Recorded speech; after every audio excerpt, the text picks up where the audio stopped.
पूछी हो बापू दादा से बतिया रहले गरीब के लटिया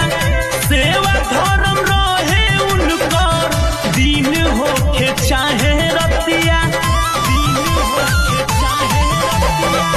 रहन राजनीति के मौसम विभाग हो